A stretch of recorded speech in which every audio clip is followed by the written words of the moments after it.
Welcome to the HCI family of podcasts. We're your source for personal, professional, and organizational growth and development.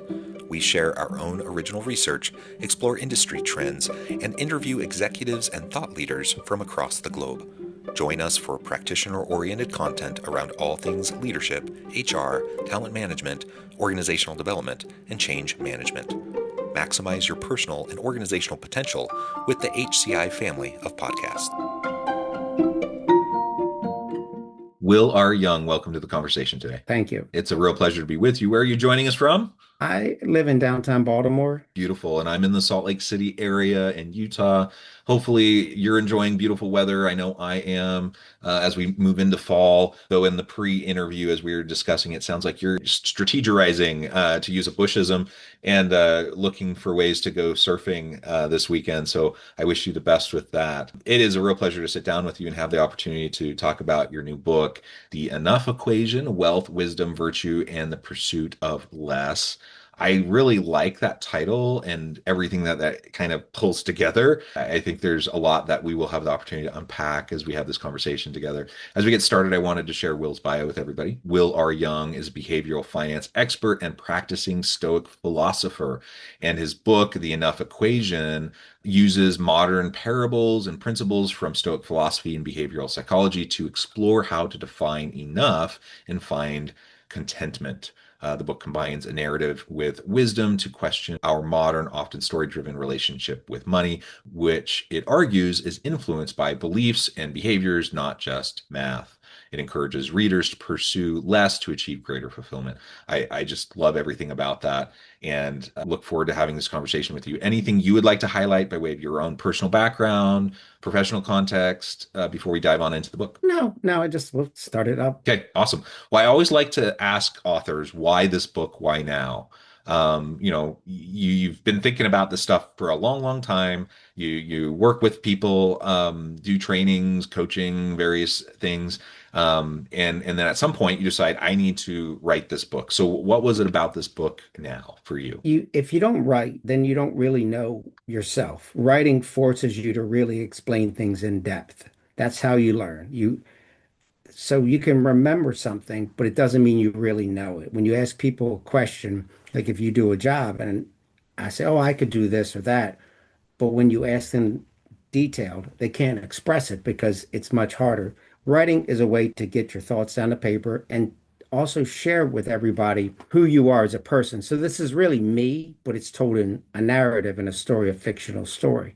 But it gives you a lot of the path of what I took to get to where I am today. Because noise and news and all these other things that affect other people don't affect me at all. Like I don't even watch the news yet. I feel more plugged in than ever before. That's Mm-hmm. why I wrote the book too. And then also to help people sit down and go, what is enough? Most people are looking at their neighbor Right. and they're looking at the gap between them and the neighbor versus the gain they've made in life.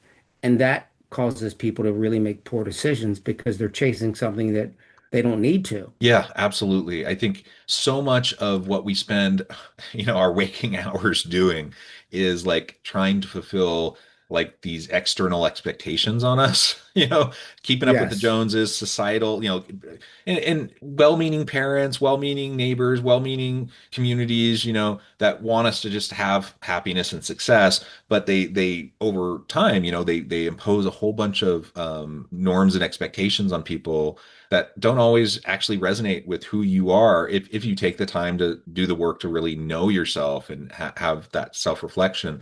And then you start to realize, do I really care that I don't own a house, or that I don't have as big of a house as my neighbor, or that I don't have like the newest car, or do I really care about these things? Does it really matter to me or make me who I am? Having those types of internal dialogues and to be able to explore that and to know yourself is really important. And it's hard work though. And I think it's often why people find themselves in midlife crisis. However you define that, whether that's Yes. it can happen at any time, right? It doesn't have to be midlife, whether you're in your 20s, 30s, 40s, 50s, whatever. But when people hit that crisis point, for a lot of people, I think it's because they wake up one day, and maybe they've been unhappy for a long time, but they wake up one day and they're just like, why am I doing this? I hate my job. I hate, like, I don't like being like house poor. I don't like all these different things that they just did because of kind of the expectations around them. And maybe they even bought into them for a time, but for one reason or another, their values have shifted, or they've decided what's important to them has shifted. And now they're just like, why? Why am I doing this? Why am I running on this treadmill? Why am I doing this grind? And then they, some people, quit their job on a whim and go do their own thing. Other people, there's a whole variety of ways people respond to that kind of midlife crisis. Correct. But I think the crux of it for so many people is just trying to recalibrate and then try to adjust. And I think that's a very brave thing to do. And if you can have that self-reflection and recalibrate and then find ways to kind of declutter, like, and I just don't mean stuff, but I mean like declutter mentally, like all the Starts with expectations. your mind first. Yeah, Correct. Yes. all the Declutter. expectations that you have floating around in there that you've always just taken for granted, but you actually start to analyze and look at them, and then you can start to see, oh, I don't actually care about that. That one doesn't matter. I'm going to prune that away. I'm going to get rid of it, and then I don't have to worry about it anymore. And it's a really powerful thing. It is, and it's really something that shows I'm different than other people, that I really do care about people and I want them to have a better life. And if you don't write down who you are as a person and expose and share who you are and show your vulnerabilities and what you've been through, then it can be harder for other people. So this lays out, even though it's a fictional, I'm basically saying you could lose your house. People lost their house, their cars, but what do you really own? It's the relationships you have, the attitude you get up every day. There are things that are more important that we don't even put in our asset column. That's an Yeah. asset. Having your parents around, spending more time with them, walking the dogs. I like to surf, Hmm. traveling to go surfing, being in the ocean. It's just an atmosphere that I prefer. When you're in the ocean, you're not connected to your phone and all these other things.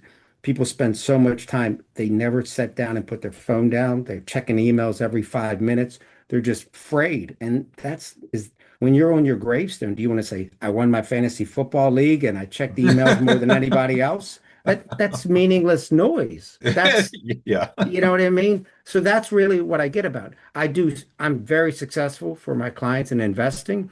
I do a great job with all of that, but I want them to be happy and not just looking at the balance because while it's important to be financially independent, when you get enough, what are you really chasing then? Just the Yeah. life, the happiness, the friends, the relationships. Cars, they're meaningless. 10 years later, a car's like it's ancient, it's way behind. I mean, so that type of stuff doesn't matter. And then you get a big house and it's empty when your kids leave. And what good is that? Wouldn't you rather spend more of that traveling and doing things, seeing things that you can experience with the people you care about? So that's really what I try to focus on is giving people life lessons, so to speak, so that they take advantage of it. Yeah, yeah.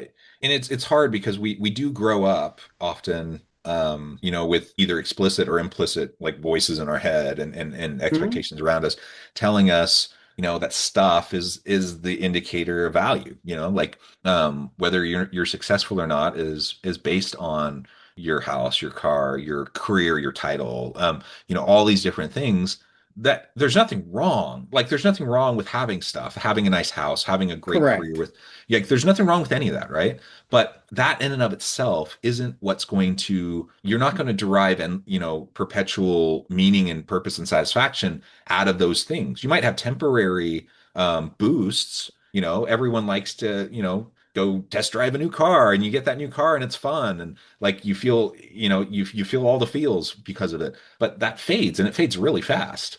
It does fade And fast. same thing for pretty much all of the kind of tangible things that we have in the world around us. But what doesn't fade, like you said, are those relationships, friends, family, colleagues, people that you invest into your time, your energy, you develop trust with them, loyalty, and those remain. Those will always, if you continue to nurture them, they'll always be there for you. They'll always be with you.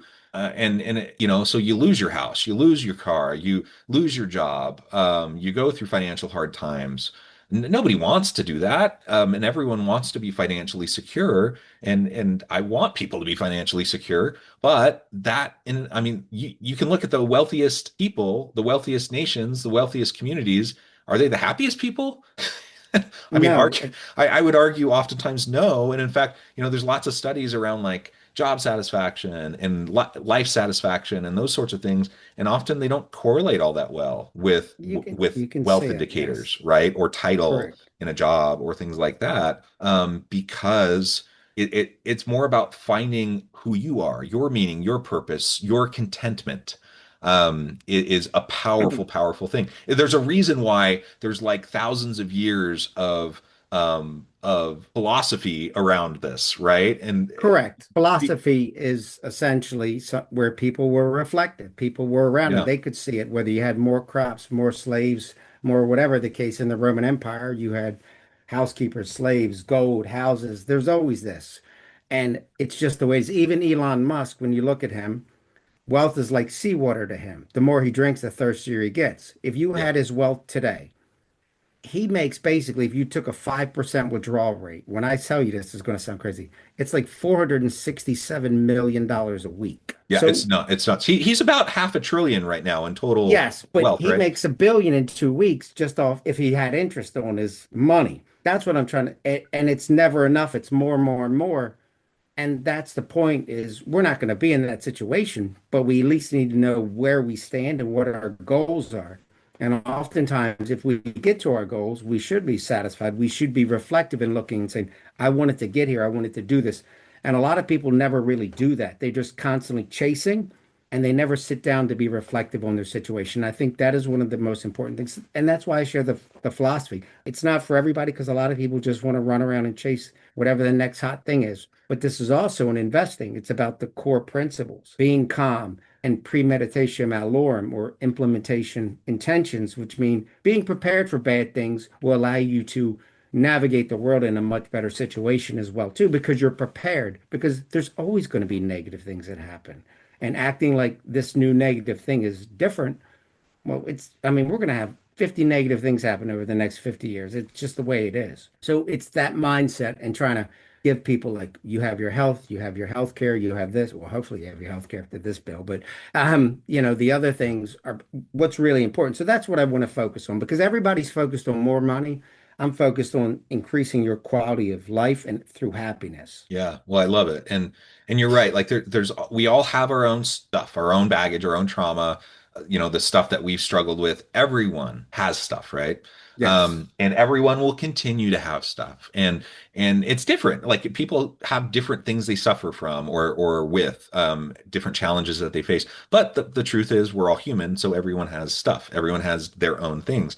And there will continue to be things, and I have to admit, like at the moment, at this point in time, I have discouragement around kind of the broader state of the planet and society as a whole, and like Understood. the polarization in communities, and like all of that's very concerning to me. But if I take a step back and I look at the arc of history, right, and I look at the ebbs and flows because there always are ebbs and flows and cyclical things, and if I Hmm. take a step back and I just look at like my family, and I'm like, I have a beautiful family. I have a wife that I love. I have children that I love.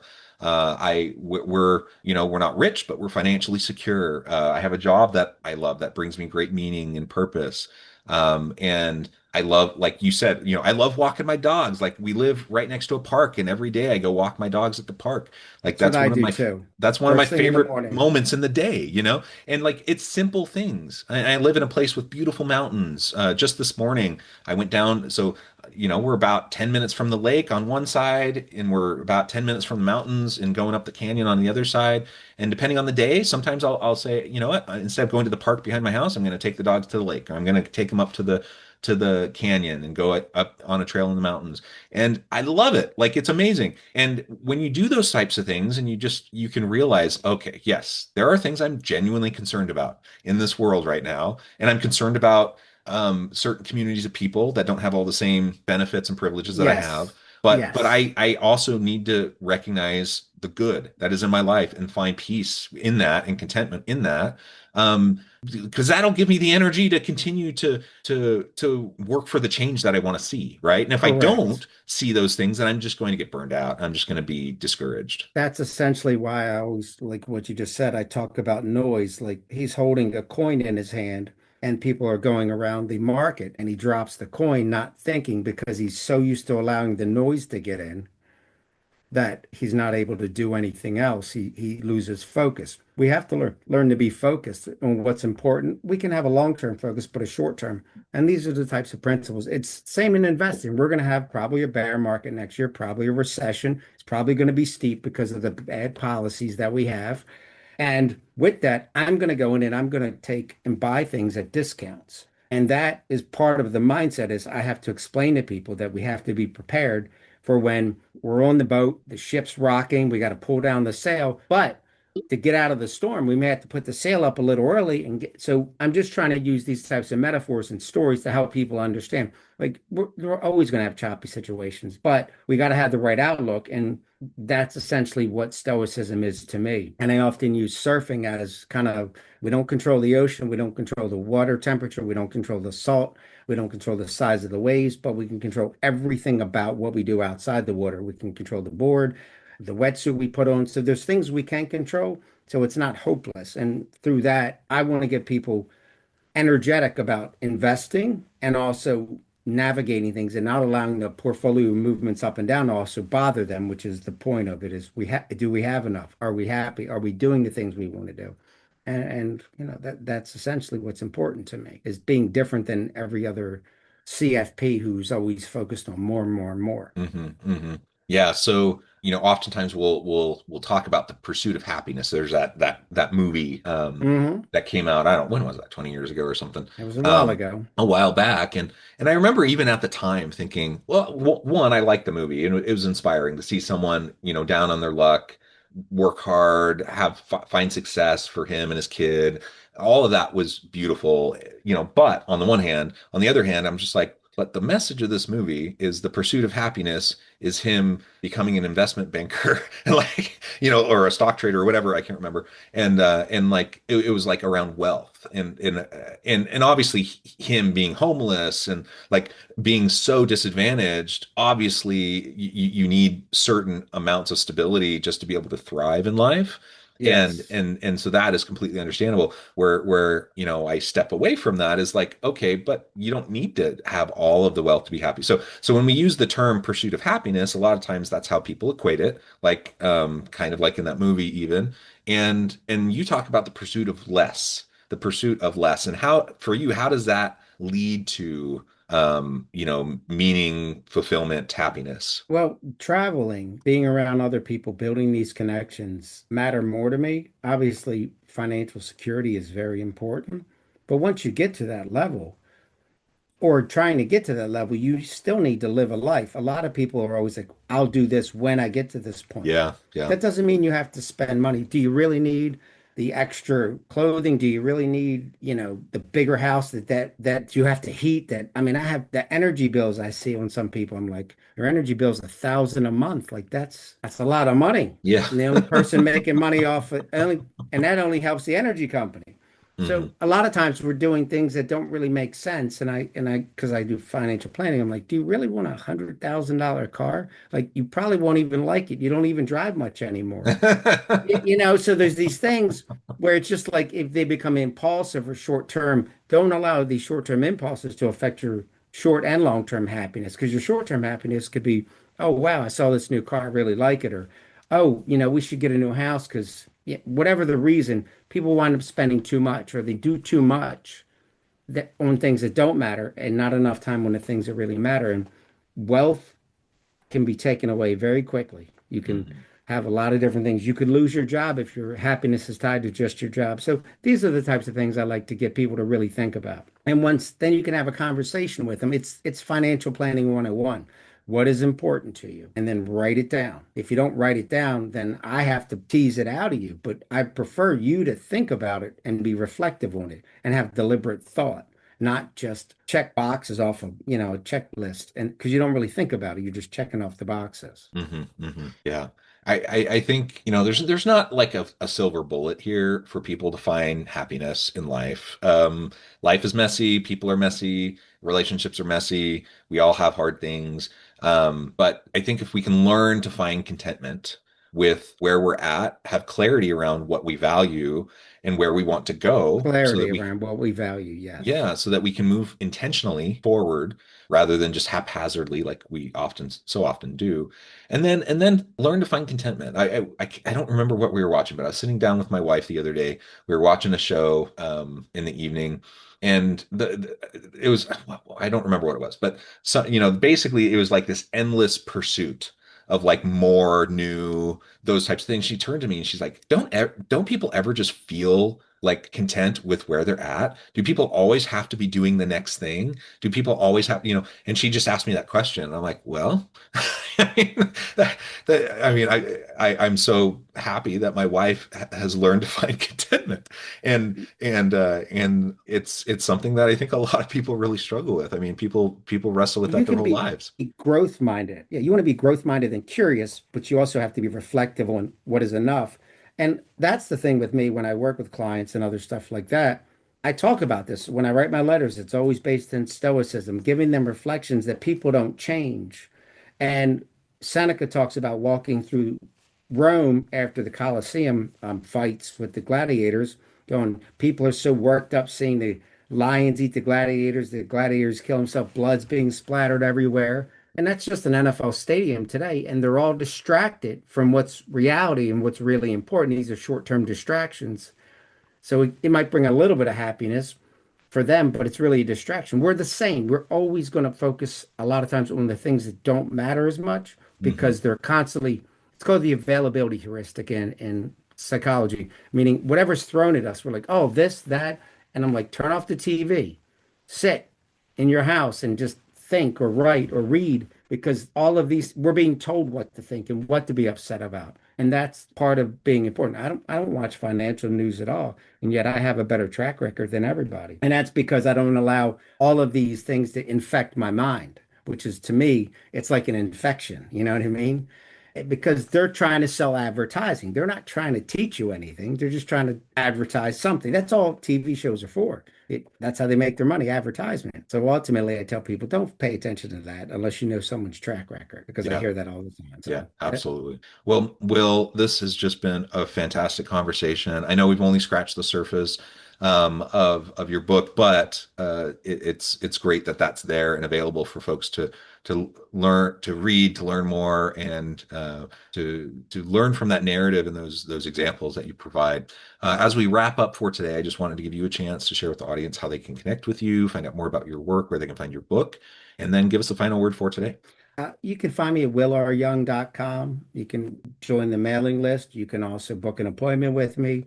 I do wealth planning. I'm a certified financial planner, but my specialty is behavioral psychology and finance. So when you work with me, I'm going to be a lot different. I'm going to ask you questions to really pull out the emotional part of it, so and make you think about things. And as we get to know each other and work together over time, I'm going to continually make sure we're focused on your mental outlook because again, we want you to be healthy and happy and have financial independence, not just a cookie cutter allocation based on Yeah, what everybody else does. And I'm going to be, with me, it's a personal relationship, which I think is important because I want to understand you and you can understand me. It's not like a lot of these other places where you have one advisor and 200 households.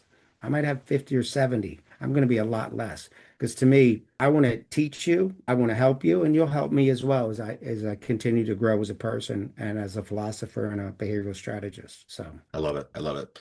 Will, it has just been a real pleasure. I encourage the audience to reach out, to get connected, find out more about what Will can do for you. Check out the book. And as always, I hope everyone can stay healthy and safe. You can find meaning and purpose at work each and every day. And I hope you all have a great week.